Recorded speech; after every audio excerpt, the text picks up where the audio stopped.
नमस्कार दोस्तों, मैं अजय सिंह आपका स्वागत करता हूं एसएससी मेकर के इस यूट्यूब चैनल पे। कैसे हैं आप सभी स्टूडेंट? एक बार जल्दी से आप लोग कमेंट करके बताएं तो वॉइस क्लियर है, आवाज़ स्पष्ट है कि नहीं। आप सभी को good evening, good evening, good evening. जल्दी से आप सभी स्टूडेंट जुड़ जाए, कॉपी पेन लेके बैठेंगे, नोट और आप सभी स्टूडेंट सभी लोग ज़रूर करेंगे, सभी के सभी स्टूडेंट नोट करेंगे, क्योंकि आज की क्लास आप लोगों के लिए बहुत ही इंपॉर्टेंट क्वेश्चन होने वाली है। क्योंकि आज की क्लास में हम बहुत ही इंपॉर्टेंट क्वेश्चन को लेके आए हैं। रीजनिंग के कुछ मोस्ट इंपॉर्टेंट क्वेश्चन कराने वाले हैं, जो आपके आगामी एग्जाम, आपके जो भी आगामी एग्जाम है, जैसे एसएससी एमटीएस का है, सीआरपीएफ हेड कांस्टेबल, और जो आपकी मिनिस्ट्रियल पोस्ट वाली है, एएसआई की है, एसआई के लिए इंपॉर्टेंट है, SSC GD, CHSL, CGL, UP police constable, आपके दिल्ली पुलिस, इन सभी एग्जाम के लिए काफ़ी इंपॉर्टेंट होने वाली है। दोस्तों, रीजनिंग में क्या होते हैं, कुछ सेट पैटर्न के क्वेश्चन होते हैं, एग्जाम ओरिएंटेड क्वेश्चन होते हैं, जो एग्जाम में हमेशा पूछे जाते हैं, जो बार बार प्रश्न परीक्षाओं में रिपीट करते हैं। उन प्रश्नों को दोस्तों आज की क्लास में हम शामिल किए हैं, और सभी प्रश्नों को सॉल्व करने के लिए बहुत ही आसान तरीका भी बताएंगे, ताकि रीजनिंग के प्रश्नों को सॉल्व करने के लिए आपको पेन उठाने की जरूरत ना पड़े और आप बहुत ही कम समय यानी कि सेकंडों में सॉल्व कर सके। तो आज से आप लोगों की एक नया सीरीज स्टार्ट करने जा रहे हैं। हाँ, एसएससी जीडी के लिए भी इंपॉर्टेंट है। जीडी का एग्जाम अभी नहीं है, जीडी का जिस दिन एग्जाम होगा उस दिन आपकी एनालिसिस होगी, ठीक है। वैसे अभी आपकी एमटीएस की वैकेंसी आने वाली है, और आपकी हेड कांस्टेबल सीआरपीएफ वाली वैकेंसी। आप लोग फॉर्म जरूर भर दीजिए, अगर अभी तक फॉर्म नहीं भरे हैं तो। सारे स्टूडेंट सीएचएसएल, सीजीएल और आपके आगामी जो भी एग्जाम है, यूपी पुलिस की भी वैकेंसी आने वाली है, दिल्ली पुलिस की आने वाली है, इन सब के लिए इंपॉर्टेंट है आज की क्लास। तो ये पहला क्लास है, पहला क्लास बहुत ही इंपॉर्टेंट होने वाला है। अच्छे से देखेंगे, और सीरीज में हम आप लोगों के लिए एक एक क्लासेस चलाएंगे, ताकि आप लोगों का रीजनिंग के वो क्वेश्चन तैयार हो जाए, जो हमेशा एग्जाम में रिपीट करते हैं, और मैक्सिमम क्वेश्चन आपके रेडी हो जाएंगे, तैयार हो जाएंगे यहाँ से। और रीजनिंग में आपको पेन उठाने की जरूरत नहीं पड़ेगी, इसकी गारंटी हम लेते हैं, ठीक है। तो आज की क्लास को आगे कंटिन्यू करेंगे। चलिए, तो आज की क्लास का आप लोग देखेंगे पहला क्वेश्चन सीरीज का क्वेश्चन है, दी गई श्रृंखला में अगला संख्या ज्ञात करें। दोस्तों, यहाँ पे एक सीरीज है, श्रृंखला दी गई है, यहाँ पे क्वेश्चन मार्क है, क्वेश्चन मार्क में इन चारों विकल्पों में से क्या आएगा। देखिए संख्या, देखिए क्या दिया हुआ है, 76, 76 है, उसके बाद से 73 है, उसके बाद से क्या है, 71 है, उसके बाद से क्या है, 67 है, उसके बाद से क्या है, 64 है, फिर क्या है, 62 है, फिर क्या है, क्वेश्चन मार्क है। क्वेश्चन मार्क पे क्या आएगा, तो देखिए कैसे सॉल्व करेंगे। देखिए, जब कभी भी संख्याएं आसपास हो तो आप डिफरेंस देखेंगे, अंतर देखेंगे कितने का है। देखिए 76 से 73 हो गया, यानी कि -3, कितना, 3 घटा। फिर 73 से दोस्तों 71 हो गया, क्या घटा, -2, यानी 2 घटा। फिर 71 से 67 हो गया, 71 से 67 यानी कि -4, कितना घटा, -3, -2, -4, इस तरह से घट रहा है। आगे देखिए 67 से 64 हो गया, कितना घटा, 3 घटा। 64 से 62 हो गया, 2 घटा। यहां पे क्या घटेगा, देखिए कुछ समझ में आ रहा है, समझ में आ रहा है कि नहीं? देखिए कोशिश करेंगे तो समझ में आ जाएगा। देखिए हुआ क्या है, -3, -2, -4, फिर उसके बाद से -3, -2, समझ में आ रहा है। देखिए यहां तक एक बार आप देखिए, यहां तक तीन संख्याओं को देखिए, -3, -2, -4, फिर उसके बाद से -3, -2, आगे क्या होगा, -4, क्या होगा, देखिए -3, -2, -4, फिर से देखेंगे आप, आगे देखेंगे तो क्या है, -3, -2, आगे क्या होगा, -4। तभी तो ये एक सीरीज चल रहा है।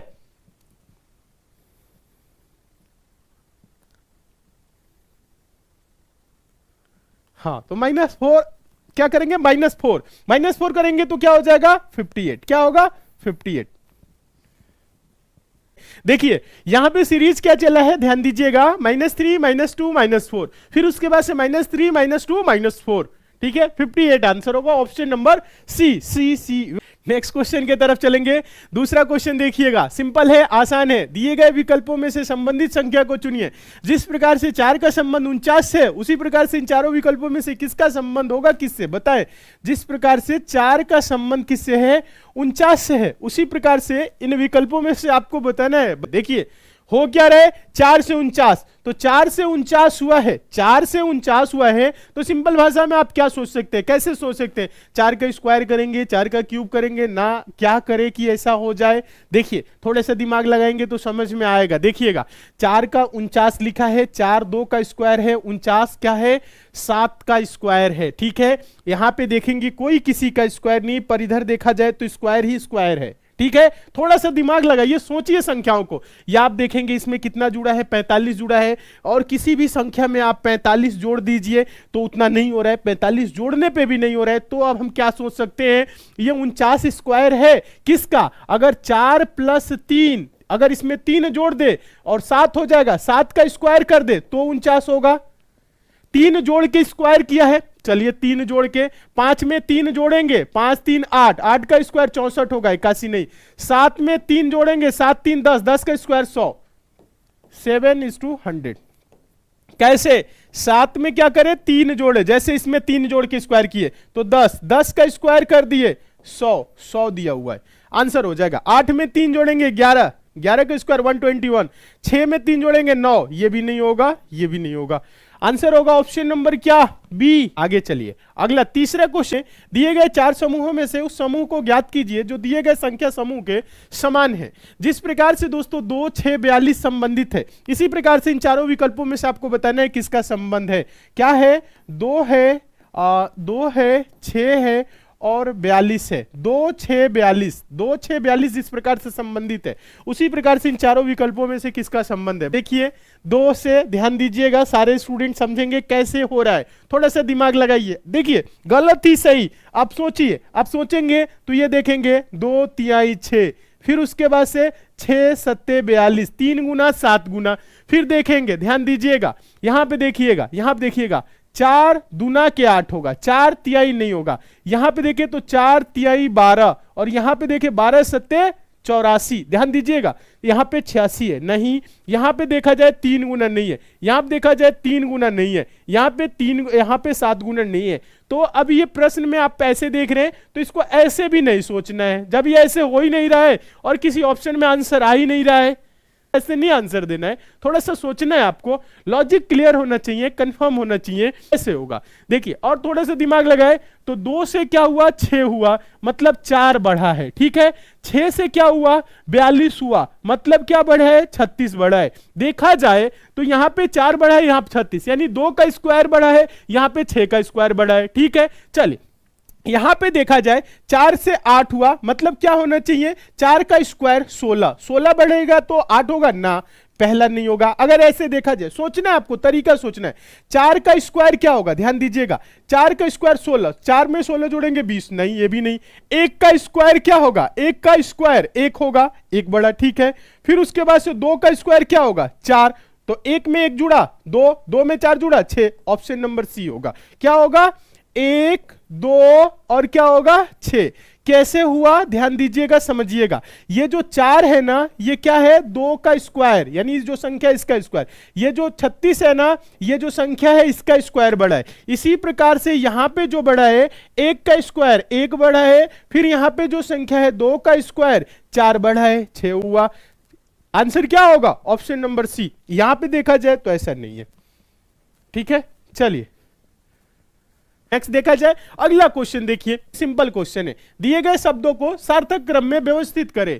क्विंटल है, किलोग्राम है, ग्राम है, मिलीग्राम है, टन है, तो आपको इसको क्या करना है, सार्थक क्रम में व्यवस्थित करना है। असार्थक क्रम कहने का मतलब है एक ऐसा क्रम जिसमें आपको रखना है जैसे छोटे से बड़े की तरफ। सबसे छोटा क्या होगा, क्विंटल होगा या किलोग्राम होगा या ग्राम होगा या मिलीग्राम होगा या टन होगा, आप ये देखेंगे। देखिए सबसे पहले क्या होगा, 4 नंबर, क्या होगा, सबसे पहले छोटा देखा जाए तो 4 नंबर मिलीग्राम, उसके बाद से क्या होगा 3 नंबर, मिलीग्राम के बाद क्या होगा ग्राम, 4 3, उसके बाद क्विंटल, किलोग्राम, टन, तो देखा जाए तो किलोग्राम, ठीक है, किलोग्राम का क्रम क्या है 2, फिर उसके बाद से क्या होगा क्विंटल, क्विंटल मतलब 1 इसका क्रम है, ठीक है। उसके बाद से क्या होगा 100 किलोग्राम में 1 क्विंटल होता है ना, 100 केजी, इस प्रकार से। अब टन हो गया, टन हो गया तो इसका क्रम हो जाएगा 5, ठीक है। तो 4 3 2 1 5, 4 3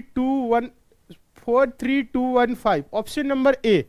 क्या आंसर आ रहा है आप लोगों का, बताए तो। क्वेश्चन नंबर 5, क्वेश्चन है 5 किताबें वी, जी, एन, पी तथा टी एक के ऊपर एक रखी गई हैं, जरूरी नहीं है कि वह इसी क्रम में हो। एन तथा जी के मध्य केवल एक किताब रखी गई है, बी पी के ठीक ऊपर है, बी एन के ऊपर है, जी एन के ऊपर नहीं है, सबसे ऊपर कौन सी किताब है ये बताना है। तो बताए तो सबसे ऊपर कौन सी किताब है, देखिए जो ऊपर होगा, इसमें बड़ा छोटा या ऐसा कोई सिंबल नहीं बनाना है। देखिए जो क्या होगा, ऊपर होगा उसको हम ऊपर रखेंगे, जो नीचे होगा उसको हम नीचे रखेंगे, जो सबसे ऊपर होगा उसको सबसे ऊपर रखेंगे, जो सबसे नीचे होगा उसको सबसे नीचे। हो सकता है कोई किसी से ऊपर किसी से नीचे, उनको बीच में रख लीजिए।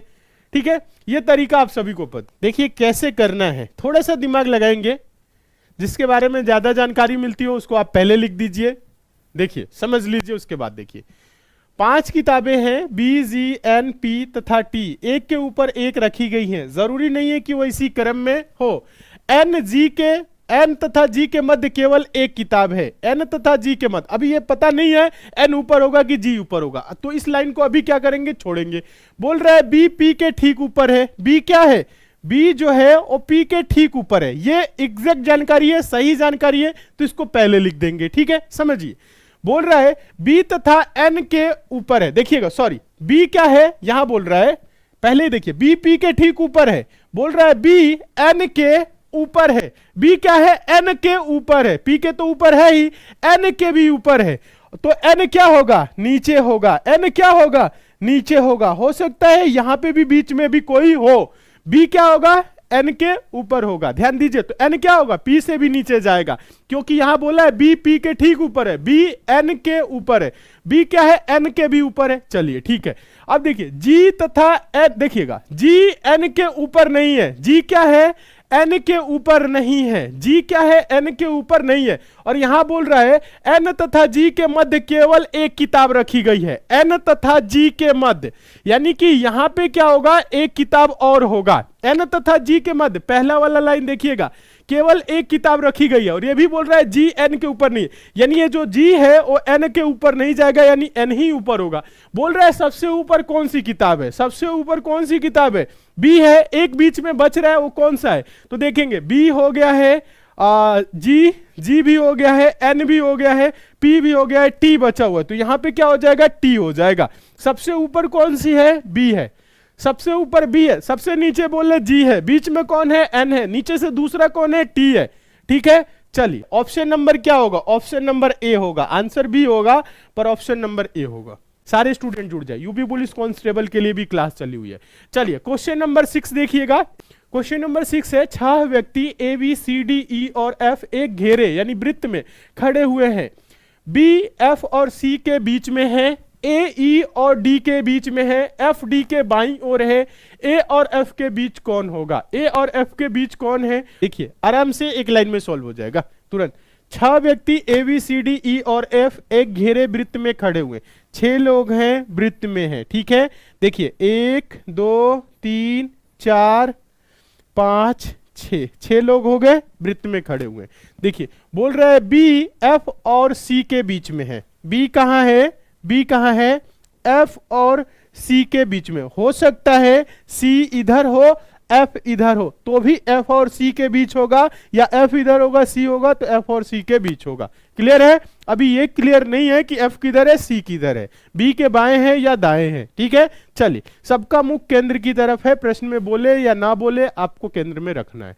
ठीक है, देखिए फिर बोल रहा है ए ई और डी के बीच है। ए कहां है, ई और डी, तो ए ई और डी कर देंगे, लेकिन अभी नहीं। यहां पे बोल रहा है, इस लाइन को भी छोड़िए, एग्जैक्ट जानकारी देखिए, एफ डी के बाईं ओर है। एफ कहां है, डी के। अगर एफ को यहां रखेंगे, एफ को यहां रखेंगे तो ये क्या होगा, एफ को यहां रखेंगे तो डी के ये दाएं ओर हो जाएगा, उधर से तो आएगा नहीं। ठीक है, देखिए समझने आपको, तो एफ कहां जाएगा, उधर जाएगा। देखिए एफ को अगर यहां पे रख दे और सी को कहां रख दे, यहां पे, तो बी एफ और सी के बीच हो गया। बोल रहा है एफ डी के बाईं ओर, और डी को यहां रख दे तो डी के बाईं ओर एफ हो गया, डी के बाईं ओर एफ हो गया। क्लियर है, समझिएगा। और इसको पढ़िएगा, ए ई और डी के बीच में है। ए कहां है, ए कहां है, सॉरी ए कहां है, ई और डी, तो डी हो गया ई और डी के बीच में कौन हो गया, ए हो गया, यहां पे हो गया। अब ये क्या हो गया, एकदम सही हो गया। प्रश्न में पूछ रहा है ए और एफ के बीच कौन है, प्रश्न में क्या बोल रहा है, ए और एफ के बीच कौन है, तो ए और एफ के बीच देखा जाए तो डी होगा। आंसर क्या होगा, आंसर होगा डी, आंसर होगा डी। कौन है, डी है।